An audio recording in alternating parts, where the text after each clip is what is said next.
Bonjour à tous, je suis sophrologue praticien depuis 2012. Pour la petite histoire, c'était en 2009 au sein de l'entreprise dans laquelle je travaillais, je me demandais ce que je faisais là. Et à partir de là, j'ai fait un bilan de compétences. Et finalement, avec les tests, avec les questions du bilan de compétences, la psychologue du travail a vu qu'avec mon activité extra-professionnelle, bien, la sophrologie m'irait comme un gant. Donc, j'ai commencé l'aventure au sein d'un institut de sophrologie à Toulouse. Et puis, à partir de là, j'ai commencé à travailler en entreprise, en association.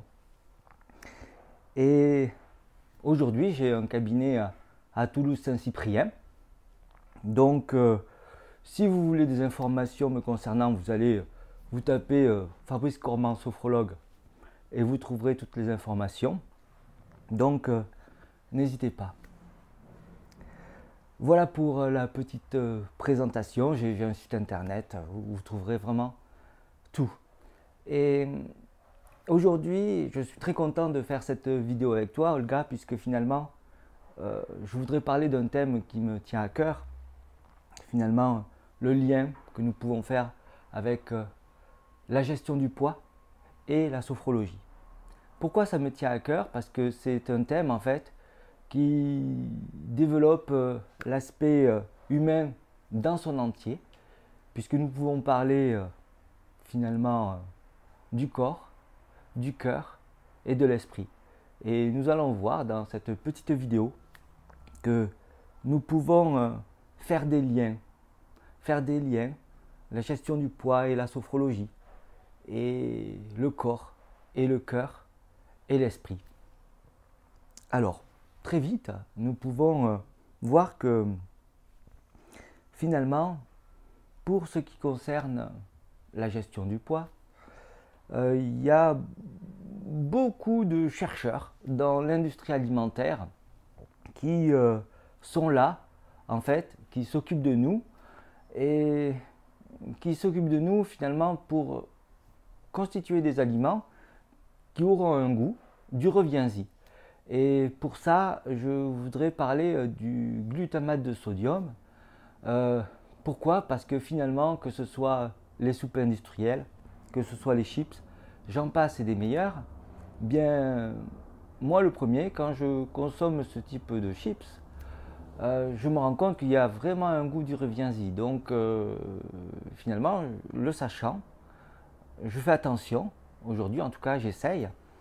Mais tout ça pour vous dire que finalement, il y a aussi autour du corps deux éléments essentiels que nous pouvons voir. C'est si nous avons une habitude alimentaire développée autour du sucre, bien qu'est-ce qui va se passer dans les intestins?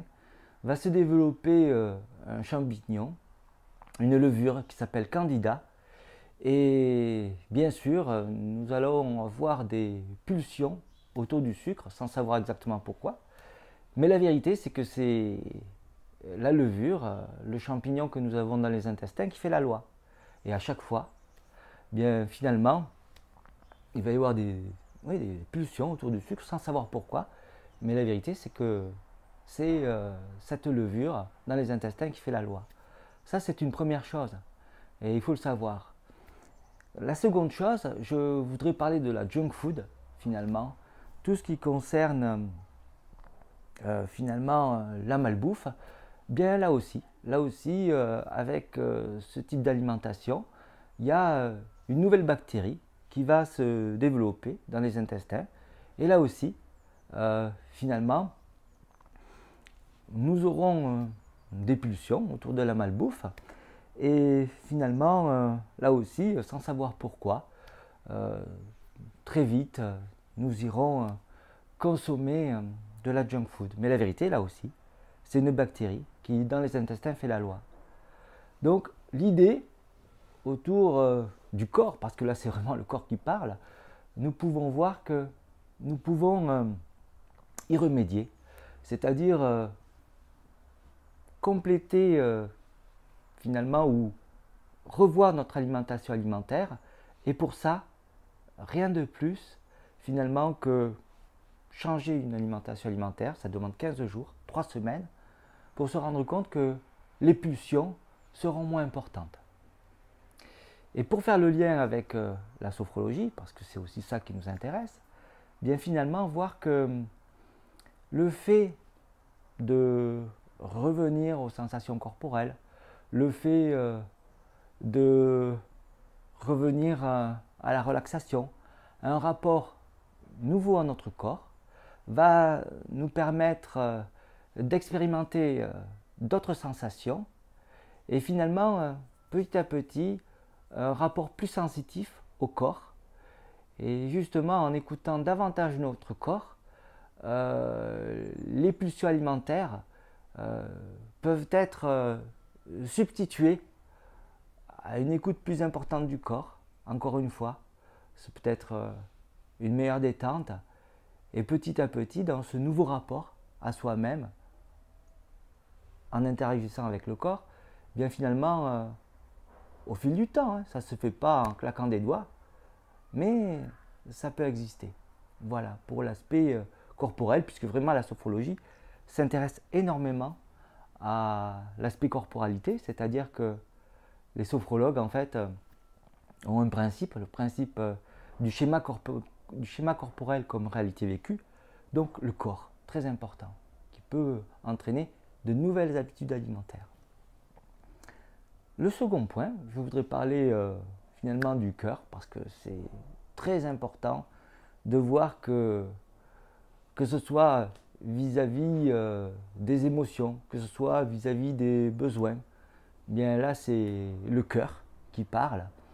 Et pour ça, finalement, pour ce qui concerne les émotions, bien si les émotions ne sont pas accueillies, ne sont pas traitées d'une façon suffisante, bien finalement nous allons nous ruer naturellement pour compenser cet envahissement émotionnel dont on veut absolument se libérer, et on va aller suivant nos préférences, que ce soit le chocolat, que ce soit le salé, peu importe, pour effacer cette émotion, on va finalement substituer en ouvrant la porte du frigo.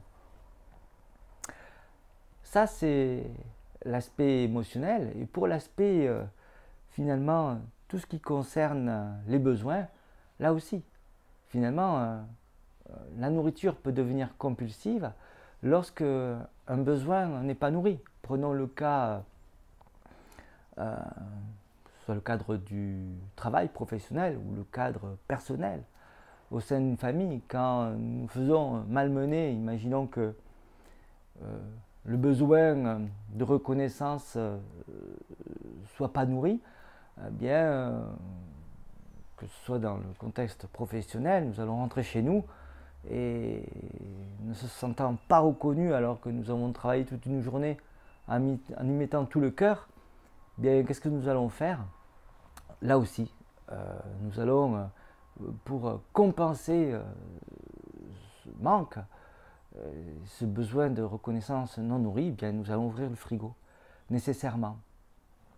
Donc là, nous pouvons faire là aussi le lien directement avec la sophrologie, parce que la sophrologie parle du cœur, parle finalement des besoins, parle des émotions.